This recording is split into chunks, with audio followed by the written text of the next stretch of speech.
guys! Welcome back to my channel, and today ay nagbabalik tayo sa panibago na namang chikahan video na may kasamang paggagastos. Hello, bitches!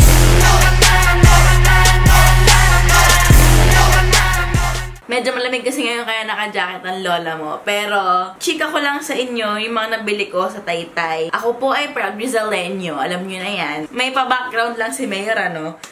Ang Taytay kasi ay famous sa kanilang RTW or ang ready-to-wear na garments. Kaya, murang-mura talaga ang mga damit doon. As in, mas mura pa sa Divisoria. At, girl, para sa mga chubby and sexy people like me, ay nakagulat-gulat na meron ako mga damit. Kaya sobrang plus points talaga yan. Dahil sa Divisoria, wala po akong makitang damit na para sa akin. Kaya nabibwisit lang ako pag pumupunta ako doon dahil ang abutan ko lang, free size po yan. Te. Huwag mo ipilit sa akin yung free size mo. Hindi ko na pakakabain tong intro na to. Simulan na natin kung ano tong mga pinagagastos ko sa Taytay. Itong mga damit na to ay hindi lumagpas ng parang 200 pesos each. Simula tayo sa summer ready na top. So, ito, meron ako nabili na off-shoulder na top na sheer. 95 pesos only. O, diba? Diyos ko, 95 pesos. Mahal pa yung chicken joy.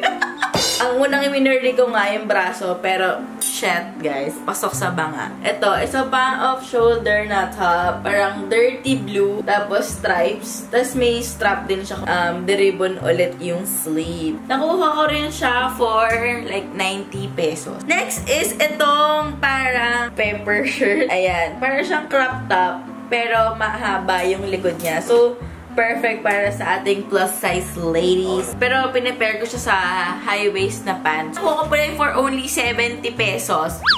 70 pesos! Diba? Choosy ka pa ba dun? So, marami siyang kulay. Meron siyang parang maroon, black, gano'n. And next ay itong parang jumper na skirt. Bongga. Parang 150 ko lang to nakuha. Actually, malaki siya para sa akin. Pero, as in, hindi display tong ano na to.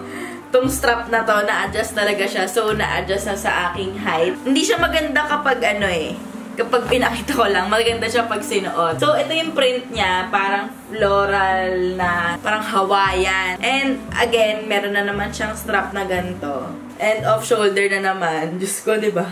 Parang season na ng full moon niya. Tapos mahaba siya. Tapos may belt pa. O, diba? Nakuha ko siya for like, mga 180, ganon. Diba? Sobrang... Ako kasi pag nakahanap na ng dress na para 900 pesos, masaya na ako kasi dress na yun, hindi na akong problema sa pants ko or sa shorts ko. So, binibili ko agad. So, para 180 pesos pa, para na talaga akong binayaan ng Diyos. Ano mo yan? Next is ay ang mga garter na shorts. Ang cute din nito. Again, nabili ko siya sa plus size area. Yung parang, ano pa yung tawag doon? Bubbly. Yung parang may cut siya na pa-V sa legs na. So, maganda siya sa ating, sa katulad nating plus size. Kasi, ano siya, medyo nag-accentuate ng shape ng ating curvy body. So, ayan. Ay, meron din siyang mga patch. O, diba? Sobrang cute. The patch season is on. Pero ang problema lang sa patches, dahil nga, mura lang natin siya nabili, ay nakadikit lang siya. So, ang ending, kapag nilaban ng marami ng beses, nawawala yung patch. So, I suggest na pagkapagkabili nyo, ipatahin mo agad yung patch para hindi masaya. Parang 90 pesos din. Etong isa, mas maliit na version. Para lang siyang pangtulog siya na shorts. 70 pesos lang yata to. Problem lang dun sa plus size na area nung tiangge. One size lang siya for plus size. So, mag-fit siya for 30. Hanggang 42 yung size niya. So, kung mas maliit ka sa 42, mas malaki siya sa'yo. So, ikaw yung mag-a-adjust, diba? Parang ganun. Dari ako. Mas maliit naman ako sa 42. So, ang ginagawa ko, hina-high waist ko na lang talaga siya para mag-fit siya sa akin. And, lastly, most favorite purchase from the Taytay tiangge ay itong ang lakas maka-Gucci na jacket. So, ito siya, ang denim jacket na parang oversized. Kahit siya sa akin oversized. So, oh my God. Ayan, diba? Ang ganda niya. As in, ang ganda pa ng quality ng tela niya. Hindi siya yung parang matigas na denim. Nakuha ko siya for only 500 pesos. Sobrang, oh my God. May jacket ako na denim na nabili ko siya sa H&M para siyang 2,000 pesos. So, sobrang sabi ko, binili ko na kasi alam ko walang ibang magkakasyang denim na jacket sa akin. Pero ito, nakuha ko siya for only 500. And ano siya, full length na denim jacket. So, yes! Nakakatuwa na nakabili ako ng clothes sa Tiangge. Parang ngayon na lang ulit ako nakabili ng damit galing sa Tiangge.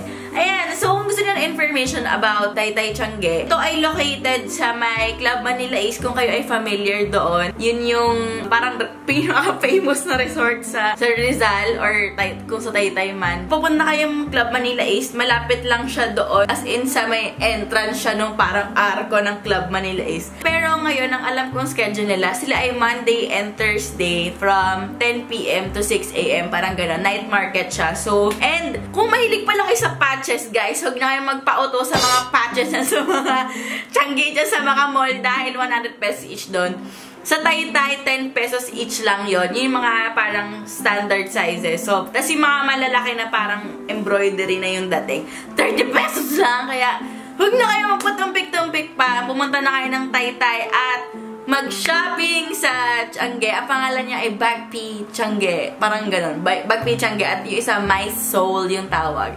Pero sa Bagpi, mas maayos yung itsura nung ano nila. Parang stalls nila kasi medyo covered. Unlike dun sa isang Tiangge na medyo mukha pa rin siyang palengke. Hi guys! So, sana na-enjoy itong video na to. And I'm sure kung mas payat ka sa akin, mas marami ka mabibiling damit doon sa Tiangge. And I'm sure mas mura sila. And sana na-enjoy itong video na to. Though hindi siya isang makeup or beauty video, gusto ko lang talaga ma-share sa aking fellow plump people out there. And to you, kung hindi ka plump, ay may isang magandang shopping place sa Taytay. Kung may mga questions kayo about kung paano pumunta doon or whatever, just comment it down below and I will gladly answer your questions. And alam mo na, kapag nandito ka sa area, pwede mo kong sabihan kung pupunta ka, o diba? Pwede kitang samahan kapag pwede rin ako. Ganon! So yeah, sana na-enjoy itong video na to, and if you like this video, don't forget to give it a thumbs up and don't forget to subscribe to my channel for more videos like this. I'll see you guys on my next video. Bye! Bye! Happy shopping!